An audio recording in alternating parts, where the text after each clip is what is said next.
I'm Dr. Suman Soikia, Assistant Professor in the Department of Dermatology, PIMCH. So आज हम बात करेंगे एक ऐसे कॉमन इन्फेक्शन, स्किन इन्फेक्शन, जिसको कॉमनली लोग रिंग वर्म के नाम से जानते हैं, जो काफ़ी कॉमन है in day to day life और जिसको हम डर्मेटोलॉजिकल लैंग्वेज में बोलते हैं टीनिया इन्फेक्शन और superficial fungal infection. Superficial means it mainly affects the upper part of the skin because, as you know, skin has different several layers, so it does not go into the deeper layer. So ये सिर्फ आपके superficial layer of skin को infect करते हैं.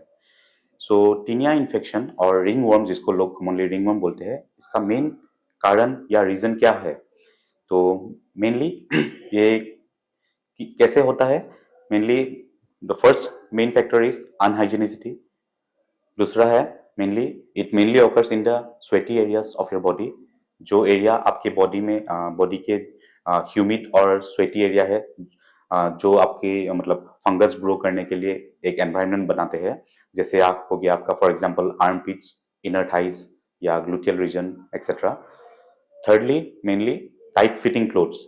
अगर आप tight fitting clothes पहनते हैं तो जिस जगह पे आप उस जगह पे आपका एयर सर्कुलेशन काफी कम हो जाता है, जिसके कारण एक एनवायरनमेंट मिलता है फंगस को ग्रो करने के लिए, जिससे आपका इन्फेक्शन स्प्रेड होता है. अब who what are the responsible organisms that causes this tinea infection or superficial fungal infection? So there are a wide variety of species. For example, Epidermophyton, Trichophyton, yeah, Microsporum. Under this, many subspecies are also there. So it is genuinely a fungal infection. It is not a bacterial infection nor a viral infection or other protozoal infection. So कारण मैंने आपको बता दिया ये कैसे होता है infection, कैसे ग्रो करता है. This infection has several names. For example आपके बॉडी पार्ट, ये आपके बॉडी पार्ट के किसी भी पार्ट में हो सकता है. आपके स्कैल्प से लेके आपके पांव तक हो सकता है. तो each and every body part has got its different names. For example अगर आप टीनिया इन्फेक्शन आपके स्कैल्प में होता है तो उसे बोलते हैं हम टीनिया केपाइटिस. लाइकवाइज अगर फेस में होता है तो उसे हम बोलते हैं टीनिया फेसी. बियर्ड एरिया में होता है तो उसे हम बोलते हैं tinea barbae. Glabrous part of the skin other than the palms and the soles में अगर होता है तो उसे हम बोलते हैं टीनिया कॉर्पोरिस.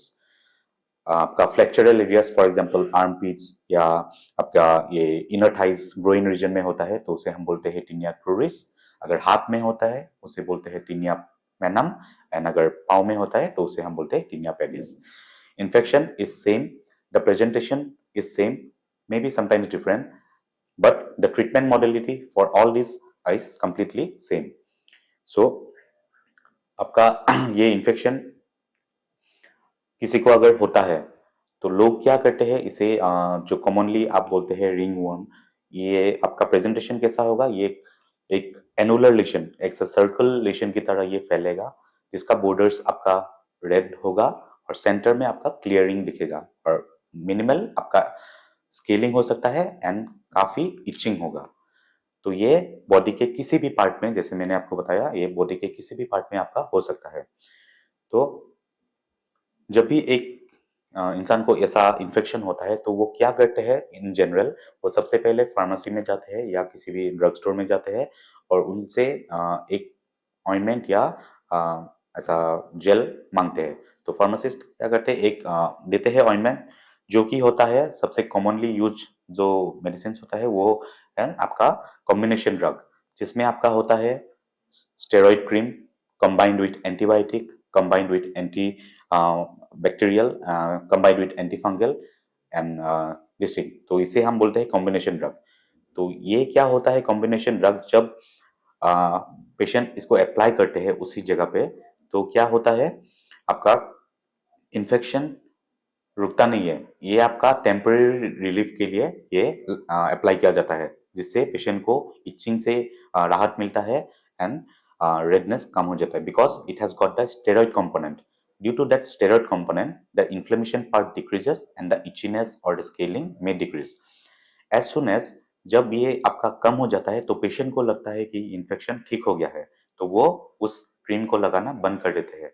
लेकिन क्या होता है, उससे आपका इन्फेक्शन या ऑर्गेनिज्म खत्म नहीं होता. उस जब आप ये लगाना बंद कर देते हैं तो इन्फेक्शन ज्यादा फैलता है और ये एक प्रकार से मॉडिफाइड हो जाता है, जिसको हम लोग बोलते हैं स्टेरॉइड मॉडिफाइड टीनिया और टीनिया इनकॉग्निटो।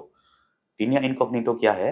ये आपका एक मॉडिफाइड टीनिया लीशन है, जिससे आपका जो मॉर्फोलॉजी है, इनिशियल जो मॉर्फोलॉजी था आपका लीशंस का, वो काफी बदल जाता है और आपका एक्सटेंसिव हो सकता है। मतलब इन्फेक्शन क्योंकि कंप्लीटली गया नहीं है, तो ये आपका इन्फेक्शन काफी एक्सटेंड हो सकता है और ये पूरे बॉडी में फैल सकता है विथ more severity.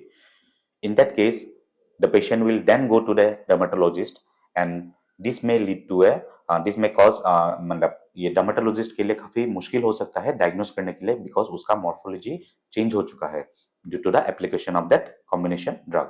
तो ये dermatologist के लिए काफी मुश्किल हो सकता है diagnose करने के लिए उस टाइम में अगर ये जाते हैं तो मैं सजेस्ट करूंगा पेशेंट को ओके सबसे पहले आते हैं उसके अभी ट्रीटमेंट पार्ट में।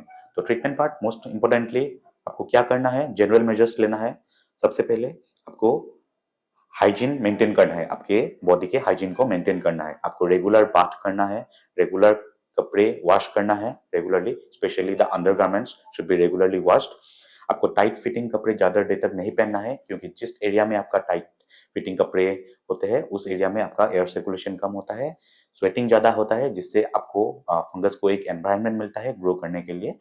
तो और आपको दूसरों के साथ आपका टॉवेल्स या क्लोथ्स या लिनेंस बेडशीट्स ये सब शेयर नहीं करना है। तो ये सब आपको जनरल मेजर्स लेना है।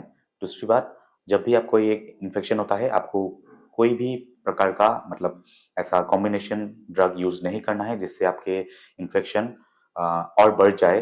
आपको एक डर्मेटोलॉजिस्ट का सजेशन लेना चाहिए, जो आपको एक प्रॉपर ट्रीटमेंट गाइडेंस देंगे। तो ट्रीटमेंट में आपका क्या होता है, इसमें आपका टॉपिकल और सिस्टेमिक दो प्रकार से इसको हम डिवाइड करते हैं। टॉपिकल्स में आपको हम कुछ अप्लाई करने के लिए हम आपको क्रीम, ऑइंटमेंट या लोशन प्रोवाइड करते हैं। तो फॉर एग्जांपल आपको हम एजोल ग्रुप ऑफ ड्रग देते हैं, जैसे कि लुलिकोनाजोल हो गया आपका, sertaconazole, itraconazole, these are the new group of drugs antifungal. Allylamine group of drug like amorolfine. Then अगर आपका इन्फेक्शन काफी एक्सटेंसिव है, अगर ये पूरे बॉडी में फैल रहा है, तो आपको सिर्फ टॉपिकल अप्लाई करने से आपको रिलीफ नहीं मिलेगा, आपको तब सिस्टेमिक ड्रग भी लेना पड़ेगा। Systemic as in oral drug और इंजेक्टेबल। सो ऑरल हम लोग क्या देते हैं इसमें, इट्राकोनाजोल दे सकते हैं, टर्बिनाफिन दे सकते हैं, देन ग्रिसियोफल्विन दे सकते हैं, and other drugs like fluconazole can be also be given.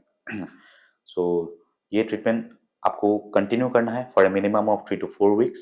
अगर आपका इन्फेक्शन एक्सटेंसिव है तो it can be the treatment can be extend up to more than 6 weeks, but in the same time the investigation, the normal routine investigation should be regularly checked, especially when you are giving an azole group of drug like itraconazole. You have to regularly check your LFT because it has got a slight hepatotoxic effect. And then once you completely get cured of the disease, like the अगर आपका lesions का completely heal हो गया है, then आपको systemic treatment stop करना है। लेकिन एक ही सजेशन दूंगा, एक ही एडवाइस दूंगा पेशेंट्स को कि वो अपनी हाइजीन को मेंटेन करे और कॉकटेल ड्रग यूज नहीं करे, जो कॉम्बिनेशन ड्रग होता है फार्मेसी से, विदाउट हैविंग एनी नॉलेज कोई भी कॉकटेल क्रीम या ऐसा कॉम्बिनेशन ड्रग उस जगह पे अप्लाई नहीं करना है। तो ये था बस एक short topic, superficial fungal infection जो कॉमनली नोन एज रिंगवर्म। तो thank you and have a nice day.